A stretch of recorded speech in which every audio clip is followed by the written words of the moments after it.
నెలకి 50,000 నుండి 60,000 ఆదాయం రన్ టైలర్ యాప్లో ఆర్డర్ కంప్లీట్ చేసి పేమెంట్ పొందండి. Satyendra is almost like a teacher. ఒక అంటే టీచర్ అనే వర్డ్ నాకు ఇష్టం ఉండదు, but I would say that Satyendra నాకు కలవకపోతే నా లైఫ్లో ఏదో నాలో ఒక డిఫరెన్స్ ఉండేది. ఏం డిఫరెన్స్ అనేది కూడా నాకు తెలియదు. అంటే నేను అలాంటి కాబట్టి నేను అతన్ని కనెక్ట్ అయ్యానా, లేకపోతే అతను నా లైఫ్లో వచ్చిన వల్ల నేను ఇలా అయ్యానా అనేది ఇట్స్ ఎ వెరీ ఉన్నీస్ బీస్ కైండ్ ఆఫ్ ఏ థింగ్ అది. ఎందుకంటే ఇప్పుడు నాకు సత్యేంద్ర కాలేజీలో చెప్పింది ఒక్కొక్కసారి 30 ఏళ్ళ తర్వాత గుర్తొస్తుంది ఇప్పుడు మళ్ళీ అని ఇప్పుడు అర్థం అవుతుంది కదా. అది చెప్పింది అప్పుడు నాకు గుర్తుండిపోయింది, కానీ ఐ డెంట్ అండర్స్టాండ్. సడన్గా నాకు ఇప్పుడు వెలుగుతుంది బల్బ్. ఓకే, యూనో, అంటే is the most intelligent man ever met in my life. నేను మెట్ అంటే ఐఎమ్ ఇంక్లూడింగ్ నేను చదివిన పుస్తకాలు కానీ నేను విన్న వ్యక్తుల గురించి వాళ్ళందరికన్నా is a superior person, you know. So తన మాట్లాడే లాజిక్, తనకున్న రేషనల్ థింకింగ్, తనకున్న నాలెడ్జ్, ఇంక్లూడింగ్ సినిమా, అలాంటి మనిషిని నేను ఎప్పుడు చూడలేదు. సో ఆటోమేటిక్గా నేను నేను అసలు ఎవరికి ఇంటిమిడేట్ అవ్వను. I always intimidate people. But Satyendra దగ్గర నాకు ఒక ఇది ఉండేది, అంటే ఒక ఆల్మోస్ట్ ఒక ప్రెషర్ ఫీల్ ఇవ్వండి. అంటే తను ఇంప్రెస్ చేయాలి, లేకపోతే నేనంటే తను ఏమన్నా అనుకుంటాడా అంటే నన్ను ఎదవనుకుంటాడా ఇలా చెప్తే అని, అంటే కంటిన్యూస్గా తన ఎండార్స్మెంట్ కోసం ట్రై చేసేవాడిని. తనతో ఉన్న పరిచయం ఉన్నాను. అప్పుడు అంత ఇంటిమిడేషను నా లైఫ్లో ఎప్పుడు ఎవరితో ఫీల్ అవ్వలేను.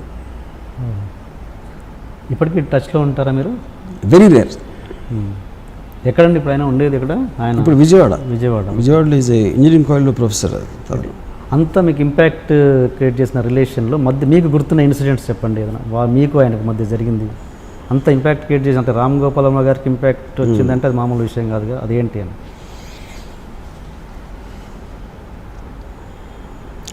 ఒకరోజు నేను విజయవాడలో ఊర్వశి థియేటర్లో పాపియాన్ సినిమా ఇవ్వడం వెళ్ళాం ఎదరం. Satyendra already popular. ఇది కాలేజ్లో ఈ వాజ్ చాలా ఎక్స్ట్రాడినరీ ఇంటెలిజెంట్ అనేది లెక్చరర్స్లో కానీ స్టాఫ్లో కానీ ఉండేది, ఆ రెప్యుటేషన్ ఉండేది. అదే క్లాస్లో కూడా ఎలా చేస్తాడంటే టూత్పేస్ట్ జైలు పెట్టిన వచ్చాడు. అంటే టూత్పేస్ట్ కదా, టూత్ బ్రష్. అంటే పళ్ళు తోముకుని ఆ బ్రష్లో పెట్టుకుని హవాయి చెప్పు వేసుకుని వస్తున్నాడు కాలేజ్కి. వచ్చి ఆ లాస్ట్ బెంచ్లో కూర్చుని ఆ పక్కన దగ్గర ఒక పేపర్ చింపుతున్నాడు.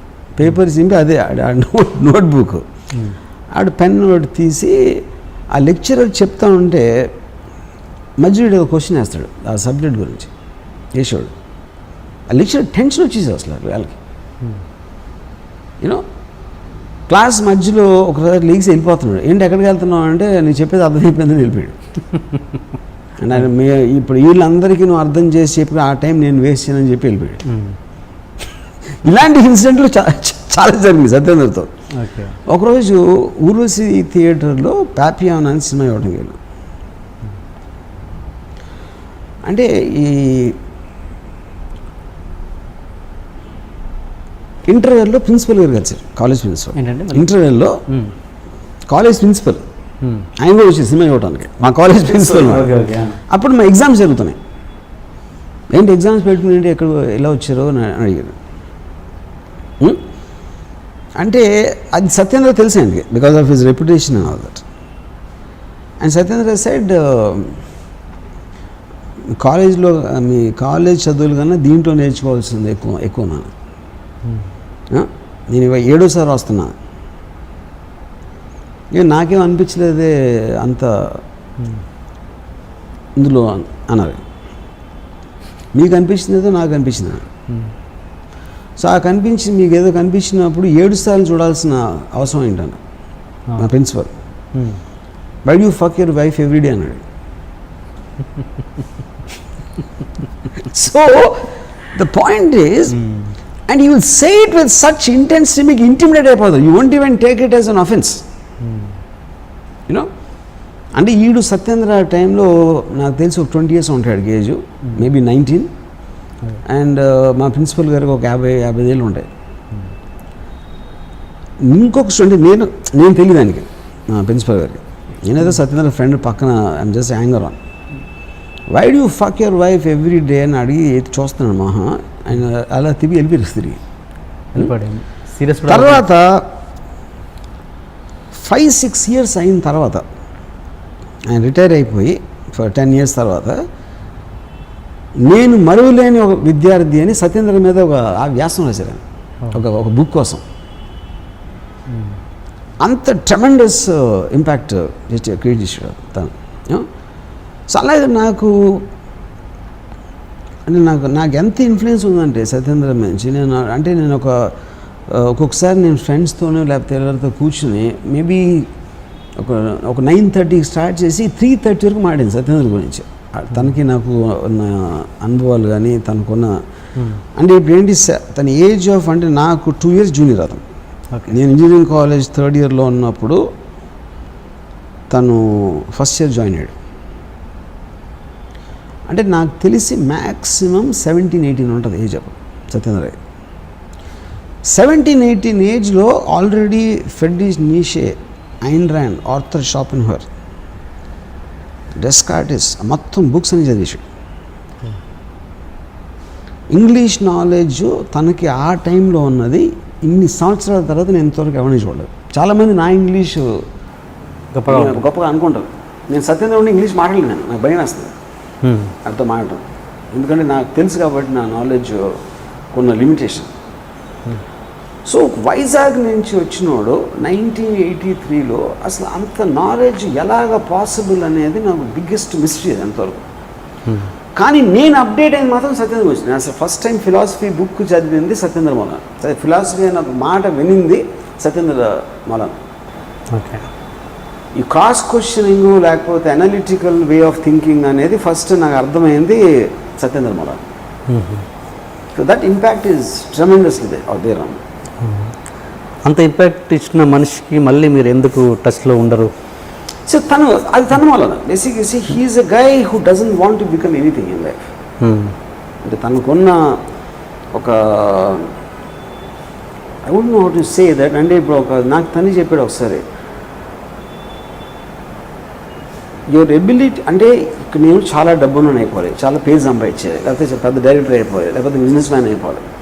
ఇలాంటిది ఏది మీకు ఒక అంబిషన్ అనేది లేదనుకోండి, మీకు ఎంత ఇంటెలిజెన్స్ ఎక్కడ ఉన్నా you will just be by yourself. That is what Satyendra is. తనకి అంబిషన్ లేదు. అంటే మనం ఏంటంటే అంబిషన్ తోటే మనం సక్సెస్ మెజర్ చేస్తాం. మీరు ఏం అవ్వాలనుకుంటున్నారు, మీ క్లారిటీ ఉన్నప్పుడు మీరు ఎంత ఎదిగారనే దాని మీద మీ మెజర్మెంట్ ఉంటుంది.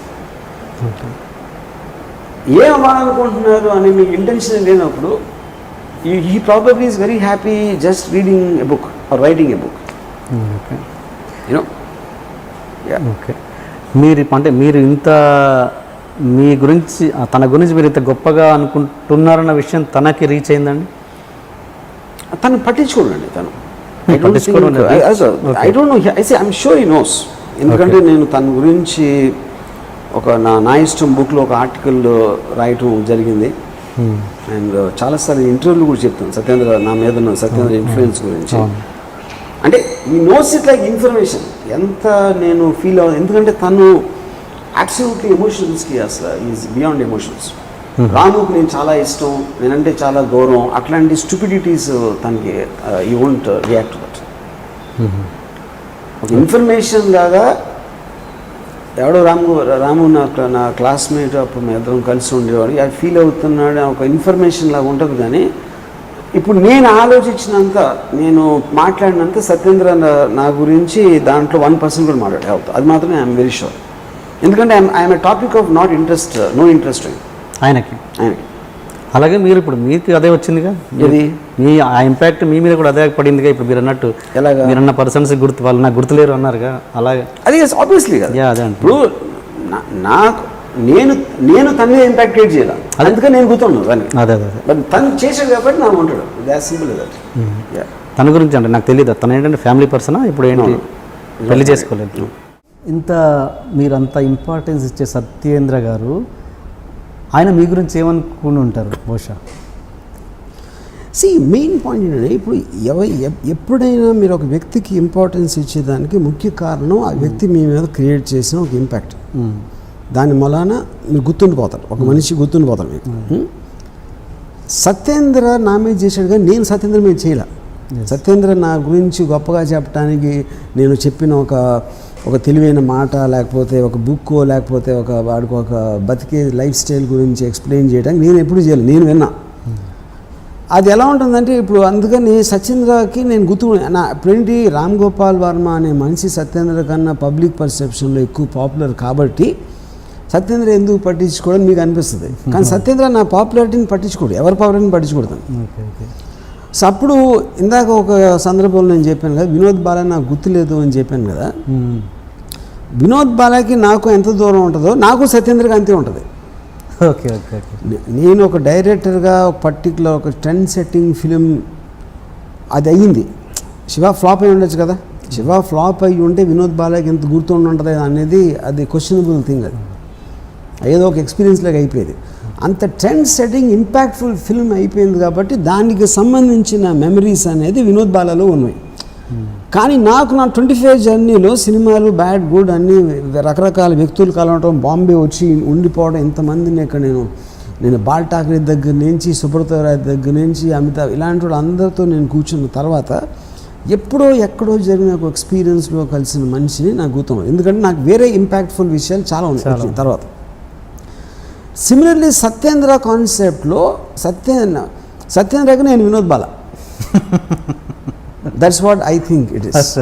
అది అంతా మీకు రిలేటివ్ డిఫరెన్సెస్ ఉంటాయి, రిలేటివ్ డిగ్రీస్ ప్రతి మనిషికి. అంటే దాని ఎత్తు తగ్గు అని అంటలా నేను. Is only I'm measuring it by మనకి డైరెక్ట్గా తన వలన వచ్చిన ఇంపాక్ట్ ఏంటి, మన మైండ్ మీద, మన జీవిత విధానం మీద, మన ఆలోచించే విధానం మీద ఒక ఇంపాక్ట్ ఉన్నప్పుడే ఆ మనిషి గుర్తుంటాడు మనకి. అంతేగాని ఊరికే ఎమోషనల్గా ఒక జర్నీ చేసాము, ఒక 6 నెలలు కలిసి ఉన్నావా, సంవత్సరం కలిసి ఉన్నావా అనే దాంట్లో ఇంపాక్ట్ అనేది రాదు. Okay okay. ఇప్పుడు ఇందాక చెప్పిన సత్యేంద్ర గురించి నేను మీకు 2 రోజులు చెప్పగలుగుతాను. సత్యేంద్ర నా గురించి 10 నిమిషాలు కూడా చెప్పాడు. అదే ఐఎమ్ వెరీ షూర్. ఎప్పుడైనా కలిసే ప్రయత్నం కూడా మీరు చేయరా? నేను లాస్ట్ సత్యేంద్రని కలిసింది ఒక 10 ఏళ్ళ క్రితం. వైజాగ్ ఏదో పని ఉండి వెళ్ళాను, ఏదో అక్కడ. అంటే యాక్చువల్ అప్పుడు ట్రై చేసింది సత్యేంద్ర ఎక్కడ ఉన్నాడు అంటే, ఇది ఒక చిన్న హోటల్లో ఉంటున్నాడని చెప్పాను. అన్ని ఇంట్లోంచి బయటకు వచ్చాడు, ఫాదర్ ఇంట్లోంచి ఆ టైంలో. ఒక చిన్న హోటల్లో అంటే మామూలుగా మేము ఒక ప్రొడక్షన్ బాయ్స్ అట్లాంటి రోజులు పెడతాం. అలాంటి హోటల్లో ఒక రూమ్లో ఒక 4 feet by 5 feet రూమ్ అది. నేను కింద నుంచి ఫోన్ చేశాను, సత్యేంద్ర నన్ను రామ్ గోపాల్ అని పిలిచాడు సత్యేంద్ర. నేను రామ్ గోపాల్ అన్న రిసెప్షనిస్ట్ ఫోన్ చేసి, ఎప్పుడు వచ్చావు అన్నాడు. కాదు పైకి రా అన్నాడు. అంతే. నువ్వా ఎప్పుడు వచ్చావు అంటే మనం అది ఎక్స్పెక్ట్ చేస్తాం కదా, పైకి రా అంతే. పైకి వెళ్ళి తలుపు తీసాడు, లోపలికి వెళ్ళి కూర్చున్నాను. అంతా ఈ సెల్ బయాలజీ ఏవో పుస్తకాలు ఉన్నాయి అక్కడ. అది చేసిందేమో ఇంజనీరింగ్. కూర్చున్నాడు. నేను కూర్చున్న ఒక 30 secondsలోనే నేను తను బోరు కొడుతున్నానని నాకు ఫీలింగ్, అది తను కనిపించిపోతాను. అంటే తనకు అప్పుడున్న మైండ్ స్టేట్లో నేను ఒక ఇరిటెంట్ లాగా వచ్చాను. అంటే తను ఏదో ఒక దాంట్లో ఉన్నాడు. మనకి చాలాసార్లు మనకు ఒక ఇంట్రెస్టింగ్ పని జరుగుతున్నప్పుడు, ఇంట్రెస్టింగ్ థింగ్ ఆలోచిస్తే ఎక్స్పీరియన్స్ అవుతున్నప్పుడు మనకు అంతగా ఇంట్రెస్ట్ లేని ఒక మనిషి కానీ ఒక పరిస్థితి కానీ వచ్చిందంటే మీకు ఒక ఇది వస్తుంది చూడండి, ఒక బోర్డమ్ కానీ, ఎప్పుడు వెళ్తాడా, ఎప్పుడు అయిపోతుందా అనిపిస్తుంది కదా. అది నాకు తను ఫీల్ అవుతుందని నాకు అనిపించింది, తెలిసిపోయింది నాకు. అందుకని జస్ట్ ఒక 2 నిమిషాలు కూర్చుని నేను వచ్చాను. మీ నెంబర్ కూడా అడగలేదు? నెంబర్ ఉంది తను అప్పుడప్పుడు. దాని తర్వాత just once in 6 months 8 months ఒక మెసేజ్ చేస్తాడు, ఏదో దాని మీద తను రాసే ఒక బుక్ గురించి. అది నాకే స్పెషల్గా చేస్తాడని కూడా నేను అనుకోను. Maybe shares it with some people. అంటే not that he doesn't have friends. నాకు తెలిసి సత్యేంద్రకి ఫ్రెండ్స్ అనేది లేరు, రిలేటివ్స్ ఉండరు. అండ్ నాకు చాలాసార్లు అనిపిస్తుంది, అంటే నేను స్టూడెంట్గా ఉన్నప్పుడు నా ఫెలో స్టూడెంట్ కాబట్టి నేను ఒకలా ఉన్నాను. ఇప్పుడు అదే కాలేజ్లో తను ఒక ప్రొఫెసర్, ఇప్పుడు మెకానికల్ డిపార్ట్మెంట్లో. ఇప్పుడు అదే కాలేజ్లో, మేము ఇద్దరం అదే కాలేజ్లో ఉన్నాం, సిద్ధార్థలో. ఓకే. తన దగ్గర ఉన్న స్టూడెంట్స్కి తనకి ఎట్లా రిలేషన్ ఉంటుంది అనేది నాకు బిగ్గెస్ట్ సస్పెన్స్ అది. ఎందుకంటే మేము ఇద్దరం ఒకే రూమ్లో ఉండేవాళ్ళం, ఇద్దరం కలిసి సినిమాలకి వెళ్ళేవాళ్ళం, ఇద్దరం కలిసి రాత్రి I mean you spend lot of time. So ఆ కైండ్ ఆఫ్ అసోసియేషన్లో అప్పుడున్న పరిచయానికి, ఐ మీన్ తను చెప్పేదానికి, ఇప్పుడు ఒక బంచ్ ఆఫ్ స్టూడెంట్స్ క్లాస్ రూమ్లో ఉన్నప్పుడు తను ఏం చెప్తాడు అనేది నాకు ఒక బిగ్గెస్ట్ మిస్టరీ అది. బట్ ఐఎమ్ షూర్ సత్యేంద్ర ఏమాత్రం పరిచయం ఉన్న ఎవరు కూడా తన బ్రిలియన్స్ని గమనించలేకపోవటం అనేది జరగదు. అంటే వాళ్ళు మహా డంబ్ అవ్వాలి, అన్ఇమాజినబుల్లీ డంబ్ అవ్వాలి. అంటే ఏంటి ఎందుకు మరి అంత చిన్న రూమ్లో ఉండడానికి కారణం ఏంటి? అప్పుడు డబ్బులు ఉండేది కదా కదా, because we couldn't pay rent. ఇప్పుడేదో అంటే అప్పుడు ఇప్పుడు తను ఉంటానికి, ఎందుకంటే తను ఇంట్లోంచి బయటకు వచ్చాడు. సో ఈ doesn't take money from his father. తను సంపాదిస్తున్నాడుగా, కాలేజ్ ఏదో అంటున్నారుగా మీరు. అంటే ఇప్పుడు కాదు, ఇప్పుడు కాలేజ్ పని చేస్తున్నాడు. నేను కలిసినప్పుడు ఒక 10-12 years బ్యాక్ అది యాక్చువల్గా. అప్పుడు మీరు ఎప్పుడు మీ పొజిషన్ ఏంటి? అప్పుడు మీరు ఎన్ని సంవత్సరాల కిందట అన్నారు మీరు కలిసింది? నేను 12 సంవత్సరాలు, 10-12 సంవత్సరాలు కదా. అప్పుడు తను పని చేస్తున్నాడు Gandhi institute, Gandhi I don't know ఎక్కడ పని చేసేవాడు. కానీ తనకున్న ఖర్చులు విపరీతంగా పుస్తకాలు కొంటాడు. ఓకే. సో ఆటోమేటిక్గా తను ఎంత సంపాదించినా అది ఎలా ఖర్చు పెడతాడో దాంట్లో మేబీ తను ఉండే ఒక రూమ్ అనేది తను కేర్ చేయకపోవచ్చు, అది ఎలా ఉండాలి అని. సో అలాంటి దాంట్లో ఎక్కువ ఖర్చు పెట్టే బదులు తను ఇష్టం వచ్చిన దాంట్లో ఖర్చు పెట్టి ఇక్కడ ఉంటాడు. That is how he thinks. Okay. అప్పుడు అతను తక్కువ స్థాయిలో ఉన్నప్పుడు మీకు ఏమైనా హెల్ప్ చేయాలని ఎప్పుడు అనిపించలేదు? తనకి హెల్ప్ అవసరం, అదే అంటున్నాను నేను, నా పాయింట్ అది. ఇప్పుడు తనకి ఇప్పుడు సపోజ్ ఒక జీతం 50,000 అనుకోండి, తనకి 10 లక్షలు వచ్చినా అదే రూమ్లో ఉంటాడు. ఇట్ ఈస్ నాట్ అబౌట్ తన ఎఫర్ట్ చేయడం, తనకి అంతకన్నా అవసరం లేదని తన ఫీలింగ్. అప్పుడు కూడా ఏంటి, ఇలాగ వాళ్ళ ఫాదర్ డబ్బులు పంచినప్పుడు అసలు ఆ డబ్బులు ఇలా చేతితో గుంపులో తీసి నాకు ఇచ్చాడు. అంటే అది తీసి లెక్క పెట్టి ఎవరికో ఇవ్వాలి అనేది చిరాకు మాట సత్యేంద్రకి. అంటే he hates money, just the touching of the ఇది. అంటే మీ సిద్ధాంతం ప్రకారము అంత నాలెడ్జ్ ఉండి మీకంటే పీక్ ఇది ఉంది, అతను ఆ స్టేజ్ అనుభవించాడు కదా, మరి అది ఎంతవరకు, దాన్ని ఎలా మీరు అనలైజ్ చేస్తారు? దాన్ని ఎలా మీరు అనలైజ్? నాకు భయం వేస్తుంది యాక్చువల్గా, ఎందుకంటే మీకంటే ఇంటెలిజెంట్ మీరే అంటున్నారు. అదే నాకు భయం వేస్తుంది. ఎందుకంటే నీషే ఏమన్నాడంటే, this tree stands lonely here on the hills, it has grown up high above man and beast, and if it wanted to speak there is no one tall enough to listen. మీ intelligence మీరు ఎంత పెరిగిపోతే మీరు interact అవ్వటానికి chance ఉండదు. ఇంకా మీరు చాలా తెలివైన వాళ్ళు, కానీ మీ కంపెనీలో గొర్రెలు ఉన్నాయనుకోండి, ఏం చేస్తారు? గొర్రెలకి మీరు చెప్తే ఏంటో అది ఇనే అర్థం చేసుకునే మైండ్ వాటికి లేదు. సో సత్యేంద్ర మైండ్కి ఉన్న దానికి అంత ఎత్తుకు ఎదిగితే అసలు ఇంటరాక్షన్ అనేది పోతుంది. ఎందుకంటే నేను సత్యేంద్ర ఇంటెలిజెన్స్ నాకు లేదా, తనలాగా నేను ఆలోచించలేను. కాబట్టి తను ఏం అనిపిస్తున్నాడో ఏం ఆశ్వాసన నాకు అర్థం కూడా అవుతుంది. గొర్రెకి నా గురించి అర్థం ఉన్నట్టే నాకు సత్యేంద్ర గురించి అర్థం అవుతుంది. సో బేసిక్లీ ఆ దాంట్లో ఆల్మోస్ట్ నాకు భయం వేసేస్తుంది. అంటే నేను సత్యేంద్ర లెవెల్ నేను ఎదిగిపోతే కాబట్టి ఇవాళ నేను ఎన్నో ఎంజాయ్ చేస్తాను. I enjoy watching, I mean films అవ్వచ్చు, మ్యూజిక్ అవ్వచ్చు, గర్ల్స్ అవ్వచ్చు, లేకపోతే ఇలాంటి ఆఫీస్ అవ్వచ్చు. They so many things enjoy in my life. మీరు ఆ మెజర్మెంట్లు చూస్తే సత్యేంద్ర ఏం ఎంజాయ్ చేయడు. కానీ తను చేయాలనుకుంటాడా, తనకు అది ఇష్టమా, తనకు వస్తుందా సేమ్ ఎంజాయ్మెంట్ అనేది it is A I mean hypothetical question. ఎందుకంటే అది తన ఫీల్ నుంచి రావాలి. మనకి వాడికి ఆ ఫీలింగ్ ఉందని సపోజ్ చేసుకోవడం అనేది సత్యేంద్ర విషయంలో తప్పుతుంది.